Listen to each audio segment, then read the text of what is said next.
ସଦାପ୍ରଭୁକୁ ଧନ୍ୟବାଦ ଦେଉଛି ମୋର ଭାଇ ଭଉଣୀମାନଙ୍କୁ ପ୍ରେସ୍ ଦ ଲର୍ଡ। ପ୍ରତ୍ୟେକ ହିନ୍ଦୁ ଭାଇ ଭଉଣୀ ବା ଖ୍ରୀଷ୍ଟିଆନ ଭାଇ ଭଉଣୀ ବା ମୁସଲିମ ଭାଇ ଭଉଣୀ ସମସ୍ତେ ଦେଖୁଛ ଭିଡ଼ିଓକୁ ଭଲସେ ଦେଖିକି ଭାଇ ବୁଝିକି ମୋତେ କୁହ ଯେ ଦେଖ ଯଦି ପ୍ରକୃତରେ ମୁଁ ଶିବର ସନ୍ତାନ ହେଇଥାନ୍ତି ତାହେଲେ ମୋର ଏଇଠି ଗୋଟେ ଆଖି କୁଆଡ଼େ ଗଲା।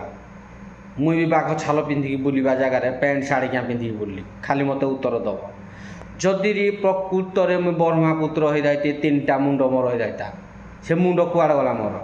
ଯଦି ମୁଇଁ ବିଷ୍ଣୁ ହେଇଥାନ୍ତି ତାହେଲେ ମୋର ଆଉ 4ଟା ହାତ କୁଆଡ଼େ ଗଲା। ବୁଝିପାରୁଛ ମୋର ଭାଇ ଭଉଣୀମାନେ। ପ୍ରଭୁ ଯୀଶୁ ମା ଗର୍ଭରୁ ଜନ୍ମ ହେଇଯିନି ବୋଲି ଯୁଡ଼େ ଆଖି ଯୁଡ଼େ ହାତ ଯୁଡ଼େ ଗୁଡ଼ ପାଟି ନାକ କାନ ଅଛି ମୋର ବି ସେଇଆ ଅଛି। ପ୍ରଭୁ ଯୀଶୁ ମୋର ଯେପରି ଜନ୍ମ ଗ୍ରହଣ କରିଛନ୍ତି ତାଙ୍କ ଶରୀରରେ ଯେତିକି ଜିନିଷ ଅଛି ମୋ ଶରୀରରେ ବି ସେତିକି ଜିନିଷ ଅଛି।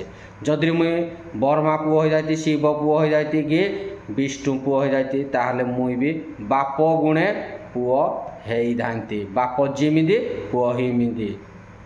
ଜୟ ଯୀଶୁ ମସିକି।